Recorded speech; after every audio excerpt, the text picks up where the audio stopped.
Well, hi again, everybody, and welcome to the Spike Ridgley Show, brought to you each week by Reliable Heating and Cooling. I'm your host, Dave Sheets, along with the head coach of the Massillon Tiger baseball team, Spike Ridgley. Welcome back to the program. Happy to be here, Dave. Spike, your Tigers are now 8-2 after playing 3 games in the past week. Let's talk about those games now, starting with a 2-game sweep of the McKinley Bulldogs. Yeah, we came off of a heavy week. We played 5 games in 6 days. So our pitching, we really needed somebody to step up that hadn't started yet really this season, and Matt was able to do that for us. So got a great start from him. In fact, his pitch count was real low and he finished the game. So had a couple of big hits. It was just a 2-0 ball game. Great defense on both sides, both teams, and we were able to pull ahead with some good defense.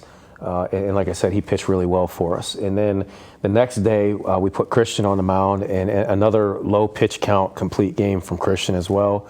And that game, we were able to take a lead early in the game. I think we went up by 3 or 4.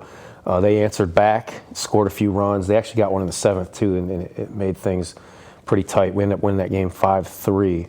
But just two really good games with them. They've got a good team. Mm-hmm. Some of the big wins that those guys have against a couple of teams that we respect as we respect them, and you could see why when we went over there. So we were really happy to get out of there with 2 wins, and it was a good way to start the week.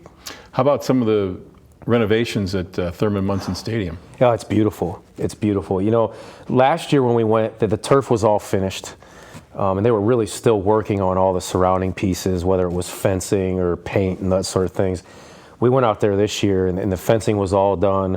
They've got new LED lights, and the dugouts were beautiful. A lot of paint, just you know how that can do. You get some fresh coat of paint can make things look all different. But just a really nice place, and we always enjoy going out there and competing. There's just something about that place, just the way the ball sounds coming off the bat, and that part of it hasn't changed. So we love going out there, and hopefully we get a chance to do it again. Then going back to last Saturday, you picked up another win. This time it was a 4-0 shutout over Green. Yeah, another good ball club. It's a team that split with McKinley. I think those guys, they split with a couple other Federal League opponents. Good team. I mean, their lineup top to bottom was really good. They got a kid going to Ohio State, their leadoff hitter, big, strong kid. So we certainly, and then we know the program, we know John, and just like we do Zach at McKinley, but good coaches all around us. You got to be prepared to play, and the kids played a great defensive game once again, and we got another complete game from Brock Palilli. So, and Brock actually chipped in with a couple of 2-out hits too that really helped us. So I think the thing right now that's really important for us is that we've been playing really good defense, and our pitching staff has made sure that we're in every game. So we're hoping to see some improvements offensively as we move forward, and we've been doing some things right now to kind of mitigate that, whether it's taking a walk or putting a bunt down. But it's been fun. It's been a good start. We're certainly not satisfied, and we know we've got some more tough opponents coming here this week. How about an update on the freshman and JV teams? Yeah, we'll start with the JVs. JVs, first of all, what a lot of people don't see with the JV is that, we've got guys kind of shifting back and forth because we need depth on the varsity. So we want to take, several guys that we trust, whether it's to run bases, maybe a pinch hit appearance, or even a spot start. But we can't keep those guys with us all the time. Otherwise, their development, that doesn't happen while they're on the bench waiting for that opportunity. So we have to rotate guys sometimes to the JV. The kids have been unbelievable about it, because they want to support the varsity, but they also want to get their playing time in. And improve that way. Mm-hmm. And the coaches have done a really nice job of supporting that as well. Because I've been a JV coach. It can be hard when you show up with your lineup written and then the head coach tells you, hey, you're not going to have so-and-so today, or you're not going to have so-and-so tomorrow. So those 2 guys have done a really good job with that, and they're winning. They're 8-2 right now, the JV team. They've played all the same opponents that we have, and it's been very similar, the outcomes that they've had so far. So they're playing well, and they're working on their craft, trying to get better. And then the freshman team, they're hovering right around 500. Anytime you have freshman baseball, sometimes the opponents are different because not every team that we play against has a freshman team. Mm-hmm. So, for instance, we haven't played Jackson yet, but the freshman team has played them, and they play them again this Friday, or coming up in a week or 2, mm-hmm. I think it is. And then they'll play Perry again. So, there's some teams in there that those guys have played that we haven't yet, just because some of the teams that we've been playing against don't have a freshman team. But those two coaches are doing a really good job with those guys. We've got 10, 11 guys on the team. So kids are getting to play different positions. They're developing.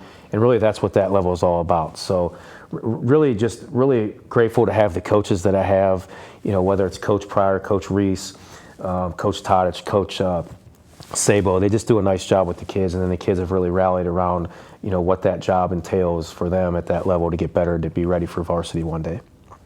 Now, I know you're not only a fan of your team, but you follow high school baseball in and around Northeast Ohio. Yeah. So in Division I, who are some of the top teams in the area that you're hearing about as we near the halfway point of the regular season? Yeah, so the ones that we've seen firsthand, and I think, Green's a very good baseball team. I think that Glen Oak is a very good baseball team. They were able to beat us. They beat us 6-4. We get an opportunity to play them again later in the year. But their lineup hits top to bottom. When Ellett throws that guy that they threw against us, Cam Allen, they can beat anybody. So that was a very good team. And then some of the ones that we hear about that we haven't had a chance to see, you hear about Jackson's record has been pretty good. They've played, I think they won the PBR Classic thing in Columbus. I know Hoover's got a good team. Lake's off to like an 8-2 start. Stark County is so. There's a lot of depth in baseball in Stark County for whatever reason. Mm-hmm. So I don't care what the records are. It doesn't matter because, you go play a team that's hovering around 500 or even below, but the thing is they're playing a Federal League schedule every week. So they're seeing a 1 and 2 every week. And then you look at the scores, and the scores are 2-1, 3-1, 4-3. Mm-hmm. And for me, the scores tell the story more than the record does. So any opponent that we play specifically that's in that league, we know we're going to have to go play our best game, or you could be on the losing end that day. When we come back, we'll visit with a Tiger player, but first this word from Reliable Heating and Cooling. There was a time when 10 miles to the gallon was acceptable. Today's 40-plus mile per gallon cars weren't even in the rearview mirror back then. Of course, this Lennox air conditioner wasn't on the radar either. It's solar ready, the quietest, most energy-efficient air conditioner you can own. It's time to live in the now. Call Reliable Heating and Cooling for the most advanced technology in heating and air conditioning. When you're ready to live in the now, call Reliable Heating and Cooling. Lennox, air is life. Make it perfect. Thanks to Reliable Heating and Cooling, and welcome back to the Spike Ridgley Show. The Tiger player joining us this week is senior Matt McGeorge. Matt, welcome to the show. Thank you for having me. Matt, what are your earliest memories of playing the game of baseball, and who taught you the game? Just going out in the backyard with my dad. We had a little wiffle ball set up back there. So we just always go back there, hit, throw, do whatever, mess around. So you've been on the varsity since your sophomore season. Now that you're a senior, have you accepted more of a leadership role on this team? I feel like I have in a certain way. Obviously, leadership doesn't come on like as a senior. It can be like from the freshman level, sophomore, junior. It can from all levels. It's just how you respond to the guys, your relationship with them. Yeah. When you're not on the mound, you're either catching or playing in the infield. What's your normal infield spot? Second base. Okay. And what's it take to be a good second baseman? Just good feet, quick hands, just making outs when you're needed. When you're on the mound, your record is 1-1. You have an ERA of 0.70, and you're third on the team in innings pitched. So when you are pitching, how would you describe your attitude and your approach? Just be a dog. Me and Coach Knight, we have a really good relationship that we've been building and keep on building for 3 years now. We always just talk about having that dog mentality on the mound and just trying to shove it. At the plate, you're at 267, and you're tied for first on the team with 6 walks. What is your approach when you step into the batter's box? Just work the count, work the pitcher's pitch count up, get a good pitch to hit, and really work the right center gap. Finally, tell us something about Coach Ridgley that maybe most people don't know about him. He's a funny guy.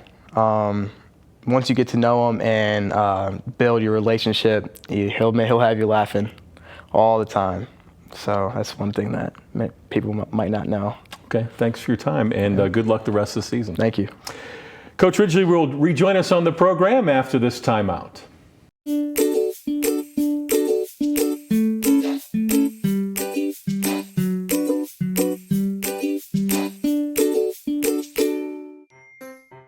Hello, and welcome to the Stark County Humane Society. Today we're going to give you a few pointers when considering adopting a new furry friend. All animals here at the Stark County Humane Society are spayed, neutered, microchipped, vaccinated, dewormed, and if old enough, heartworm tested for our canine friends.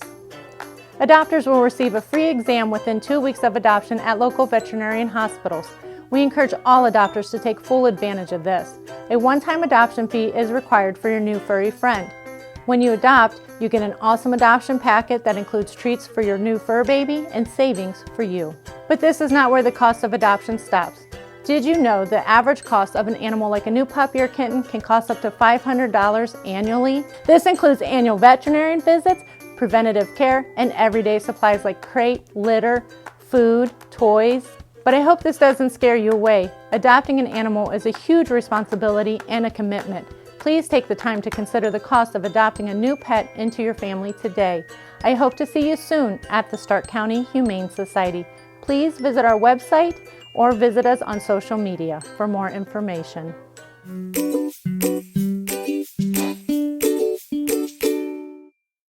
Welcome back to the Spike Ridgley Show. And Coach, we just spoke with senior Matt McGeorge in our last segment. Tell us more about Matt and what he means to this year's team. Ultimate team player. You know, that's what I think of when I think of him. He was a starting shortstop for us on a very good team when he was a sophomore. And so I came to him at the end of that year, going into the next year, and he's a talented pitcher as well. And I wanted to move him away from shortstop, which is a tough thing to ask a guy to do once he's earned that spot. And I wanted to move him over to second base so that we could pitch him more and be able to put him back to that position without moving two guys around. And he was all for that. He was in on that right away. It was a very brief conversation, and he went to work on it. That speaks volumes for him, and the rest of the team sees it. And then we had the same situation again this year, where for a couple of different reasons, we were down a catcher and we needed someone to step in there because one of our better pitchers is Brock Palilli, and we need to be able to pitch Brock. And so, you know, Matt said, "Hey, I'll do it." And I knew he had some talent with that because when he was younger coming through, and then I watched him do one of the PBR things at that position, and I quickly saw that he can do this. So he's been playing really well. I mean, we're very, very fortunate. We've got two catchers that can throw base runners out and control the running game. And both guys pitch, and so they can kind of complement each other on who's pitching, the other guy can catch. And you know, then he's a 2 or 3 hitter, you know, in the lineup. This year it's been a lot of 2, but just a great kid. I was just thinking about him today. I was looking at, you know, he gave me his graduation invitation, and I saw it hanging on the wall during lunch today. And it's hard not to get sentimental sometimes when you're around these guys for as long as we are. Mm-hmm. And we've got a group of 9 guys that are going to be graduating this year. So the message is just to enjoy the moment, enjoy the time that we have together, and that's what we're trying to do. Several more games coming up this week. Tonight, a home game against Louisville. This is the first of a back-to-back after a cancellation the night before. Yeah, so had an opportunity with 81 and sunny Thursday to play the Tuesday game Thursday. So we certainly agreed to that when they reached out. And Louisville's a tough team. I mean, Warner's done a great job over there. He's got a lot of those guys back from that regional team last year. They were several outs away from being in the Final Four. So for us to get an opportunity to go see how we measure up the next couple of days is really important. But we're going to try to be one pitch at a time because that's going to be what it takes. So we'll have Christian Marsh on the mound tonight, and then we'll back that up with Drew Stitt. Saturday, you're on the road for a doubleheader at Cuyahoga Falls. Tell us more about that. So this tells you how fast the spring season changes. I think we talked about it just earlier today or yesterday. So since then, with the weather forecast on Saturday, we decided to move one of the games to Friday. So that way, if it does rain, we don't miss out on 2 games, only one. So we're going to go to Falls on Friday, and then they're going to come here for one on Saturday. So it's another D1 team. Don't know a whole lot about them right now, I'll be honest with you. I usually will get through the opponent here with Louisville first. But it's a team that's beaten us in the past, and so we know we got to be ready to go when we get those opportunities. And we're hoping that we're able to get that one in Friday, and then maybe we'll get lucky and Saturday's wrong. And then finally, next Monday and Wednesday, the 24th and 26th, matchups against Perry. Yeah. I know Craig Whitaker. We coached together at Jackson a lot of years ago. and he knows baseball. He'll have those guys ready.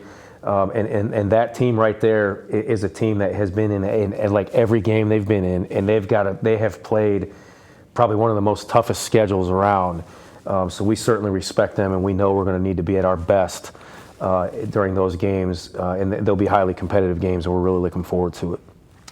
Because we won't have a show next week, I want to talk about your upcoming Senior Day. That's going to be, it's scheduled for Friday, April 28th. Tigers host Ashland. That's always an emotional moment for everyone involved, isn't it? Yeah, it always is every year. I think now that we've been, this is our 8th year together here in the program, and we're very fortunate to have great kids that come from really good families, and so that we become very close over the years, and this year's no exception. This is going to be a tough one this year. We've got 9 guys that are very close with each other. They're close with the coaching staff. And it's always the hardest thing that we do as coaches, is at the end of the year, you got to watch the guys go, And so, like I said, we're trying to just stay in the moment, enjoy each day. I mean, the practices, we're trying to enjoy those moments. We're trying to, you want to take in the moments in the pregame talk. You want to take in those moments after the game when I get an opportunity to see our players interact with my 3- and 5-year-old, because that shows you their character. So I love them. It's a great group of guys, and we've got some more time yet here together, and we're gonna try to make the most out of it. But yeah, that's a day that'll be a celebration of 9 really, really good people. Sounds good. As we wrap up this edition of the Spike Ridgley Show, we want to thank Coach and Senior Matt McGeorge for joining us. Thanks again to our season-long sponsor, Reliable Heating and Cooling. Remember, no show next week, but we'll be back with you again on Wednesday, May 3rd. I'm your host, Dave Sheets. For the Coach, thanks for watching, and as always, go Tigers.